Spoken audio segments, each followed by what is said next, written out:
Hi guys, kung naghahanap po kayo ng video tutorial kung paano gagamitin yung Canva, so itong video na to ay step by step, updated po to. Panoorin nyo yung video hanggang sa dulo. Hi guys, kung bago lang kayo sa aking YouTube channel, my name is Mark from Pinoy Influencer. Ang channel ko po ay nagtuturo kung paano kayo kumita ng pera online, tutorials, motivation, trading at mga investment. Itong video na to ngayon ay tutorial step by step kung paano gagamitin itong website na to at paano makakatulong sa inyo at pwede nyo rin itong pagkakitaan. And it is 100% free. So make sure guys na i-like nyo yung video, i-share nyo ito sa lahat ng kilala nyo, at mag-subscribe kayo sa aking YouTube channel. So wag na natin patagalin guys, let's go! So ngayon guys, before tayo mag-start dito sa ating tutorial about Canva, so una, ano ba yung laman ng video na to para malaman nyo? So this is a long video kasi tutorial to. Number 1, ano ba yung Canva? So para alam natin kung ano ba yung Canva. Pangalawa, paano tayo mag-create ng free account sa Canva. So, pwede ho tayo mag-create dito ng libre. Wala ho tayong babayaran. And number 3, Canva homepage tour. So, yung pangatlo ay itutur ko kayo sa homepage ng Canva para ma-familiarize nyo kung ano ba yung iba't ibang gamit ng yung mga feature ng Canva. And number 4, search for Canva templates. So, ituturo ko sa inyo kung ano ba yung mga templates na kakailanganin nyo kung salimbawa sa paggawa ng thumbnail, paggawa ng intro, paggawa ng outro, at paggawa ng iba't ibang mga designs sa inyong project. And number 5, how to custom and edit designs in Canva.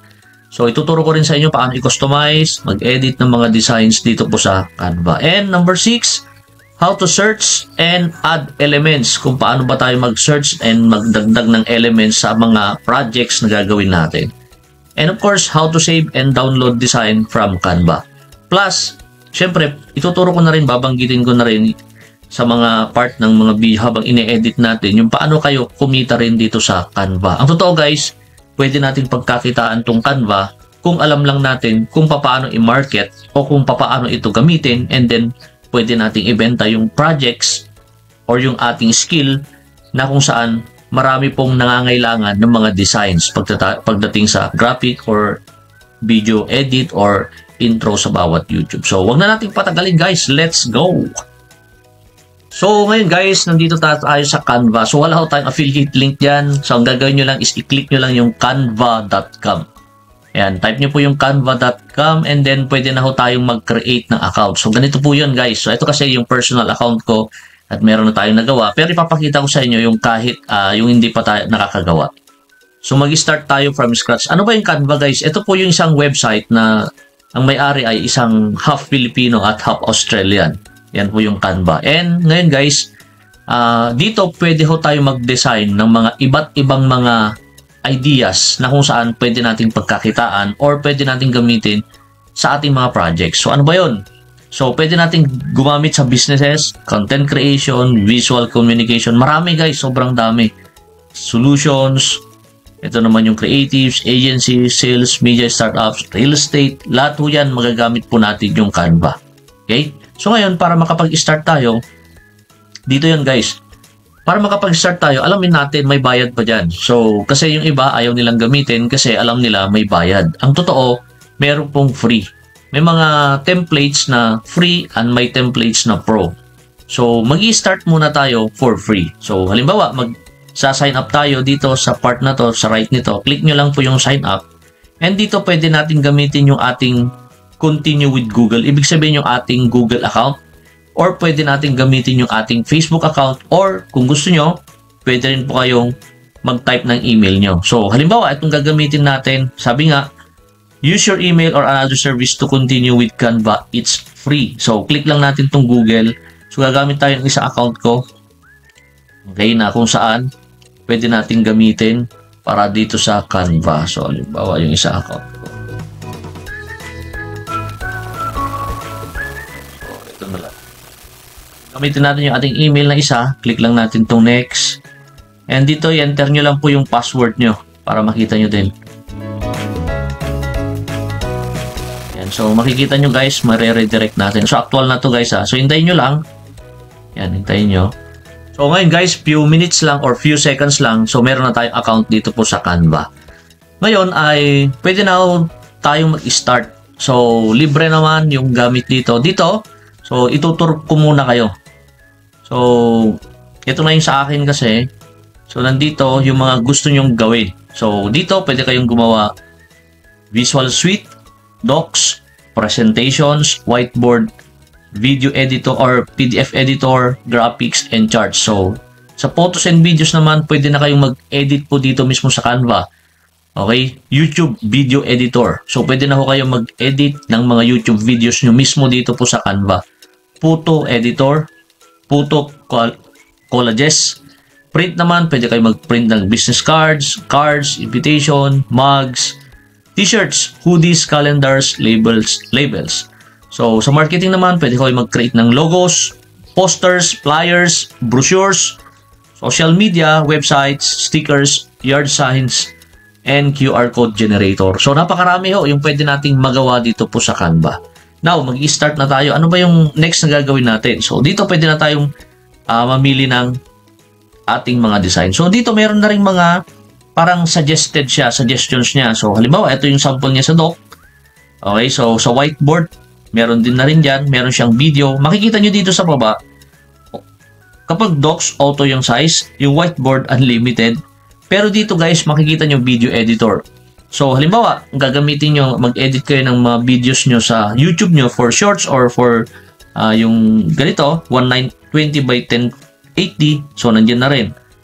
Okay, so meron din ditong YouTube thumbnail, Facebook post. So, halimbawa, gusto nyo mag-create ng Facebook post nyo, presentation, flyer, pwede na rin dyan. So, dito guys, madalas na ginagamit ko yung Canva for my YouTube thumbnail. So, makikita nyo may mga designs ako dyan.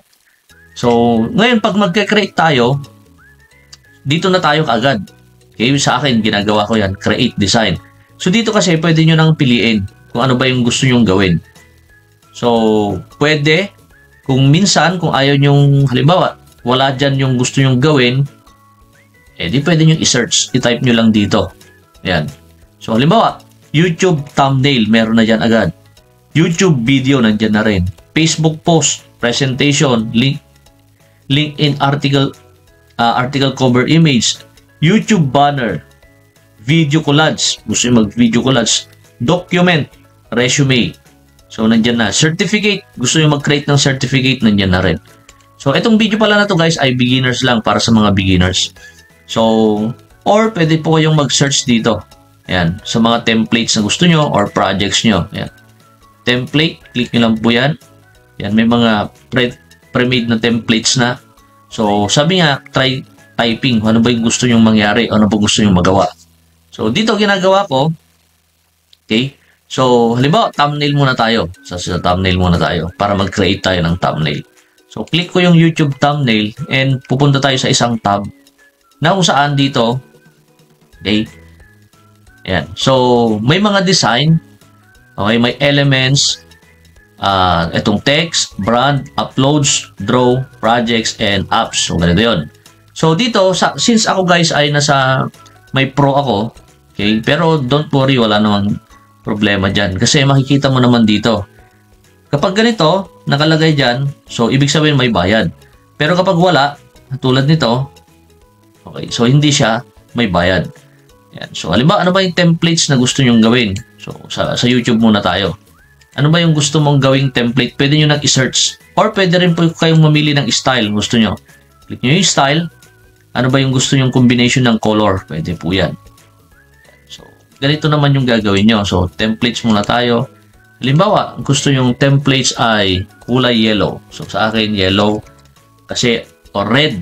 Attractive yan sa mga thumbnail. Type nyo lang yan. Or may combination yellow and sabihin mo red. Lalabas na agad dyan. And dito, may mga nakalagay dyan. So, dito yung pro, ito yung may bayad. Since libre naman tayo, hanap tayo ng walang bayad. Yan o. May mga walang bayad dyan. Ang maganda nito, matataas po yung CTR ng mga to, yung mga videos, ay yung mga thumbnail nito. Yan. So, hanap kayo ng mga walang bayad. So, may meron yan. So, ito yung mga pro. Yan. So, scroll nyo lang pababa para pumili po kayo ng mga libre. Okay? So, libre. So, ngayon ay next na tayo. So, pipili lang tayo ng isa and then, gagawin lang natin is edit lang din natin. So, paano na tayo ngayon mag-edit ng design? So, halimbawa, ito yung gusto nyo. Click nyo lang yan. And then, nandito na yon. Okay? So, makikita nyo, nandyan na po yung Halimbawa, meron kayong, sabihin natin, eto na lang. So, halimbawa yung video nyo or para sa thumbnail nyo is about, ito nga, fitness. So, pwede nyo palitan to. Halimbawa, gusto nyo palitan. So, click nyo lang yan and then click nyo lang po yung delete. And dito, pwede kayong pumili ng elements, yung papalit nyo doon. So, halimbawa, gusto nyo, okay, type lang natin, sabihin na natin fit body. Ayan, fit body. So, pwede nyo i-search dito, makakatulong na yon. So, lalabas na yan dito. So, ano ba yung gusto nyo? Graphics? Gusto nyo photos? Gusto nyo videos? Gusto nyo shapes? Yan, meron lahat. May audio, frames, charts. Yan, pwede natin gamitin yan.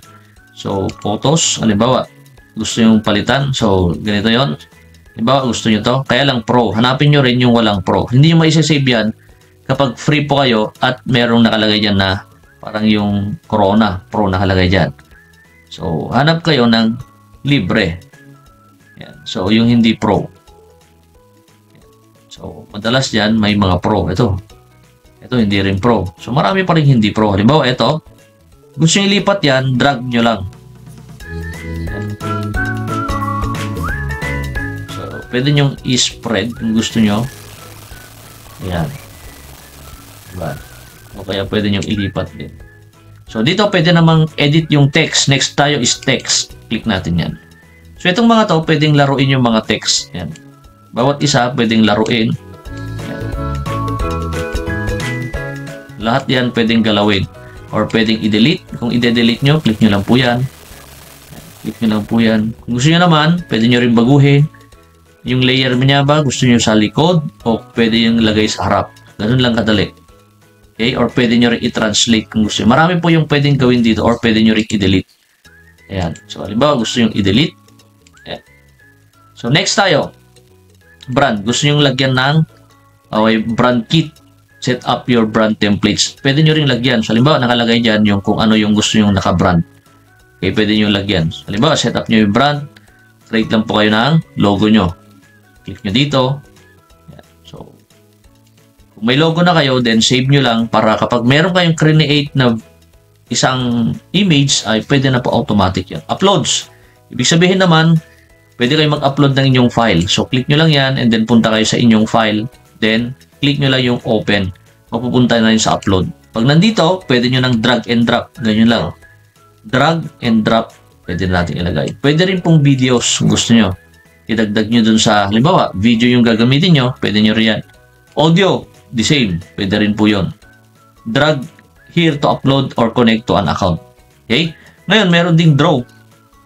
So, pwede kayo mag-drawing din dito. Yan. So, diba, drawing kayo. Yan. Pwede nyo lang drawing. Yan.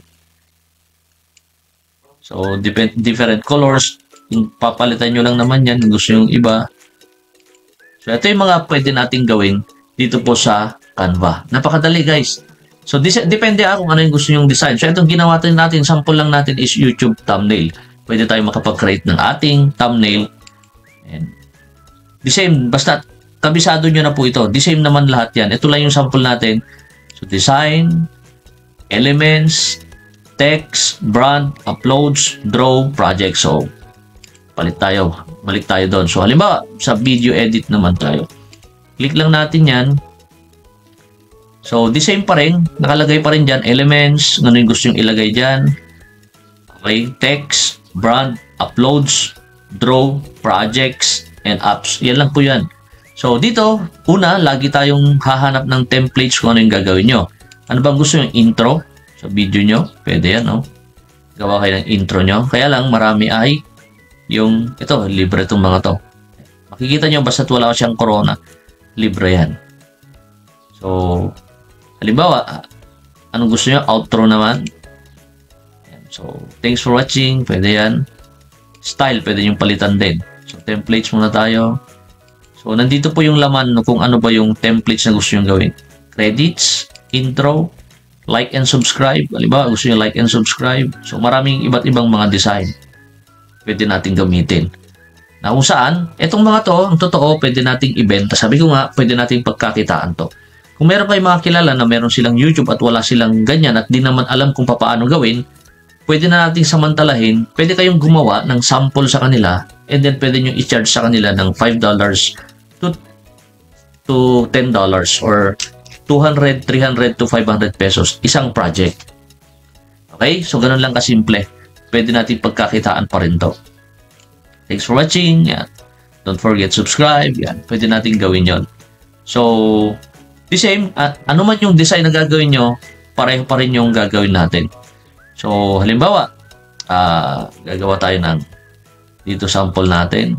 Thanks for watching. Yan. So, ito, gaganon ko lang or pwede nyo rin click lang. Yan. So, pwede nyo i-check. Click nyo lang po yan. Ayan. So, makikita nyo. Thanks for watching. And makikita nyo yung duration. Isang page lang yan. Pwede nyo rin dagdagan yan. So, kung gusto nyo dagdagan, click nyo lang yung add page. Ayan. Ano ba yung gusto nyo? See you next time. Pwede nyo lagay. Halimbawa, lagyan natin ngayon ng text. See you tomorrow.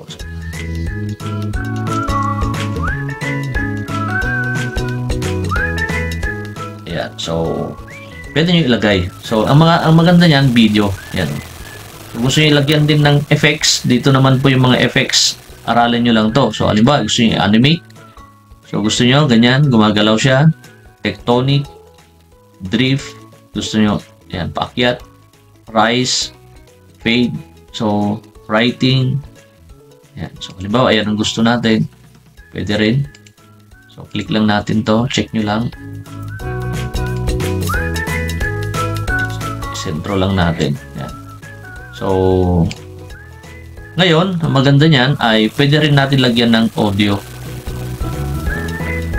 Elements, text, run, uploads, yan. Pwede natin lagyan ng audio. Kung meron kayong nakasave na audio, idagdag nyo lang yan dito. So, ito yung text. Pwede rin natin piliin. Ito po yung size. Ito po yung color ng color nito. Pwede natin palitan yan. Gusto yung color. So, diba? Gusto yung blue. Yan. So, bold, ito yung italic niya. Okay. Uppercase and alignment.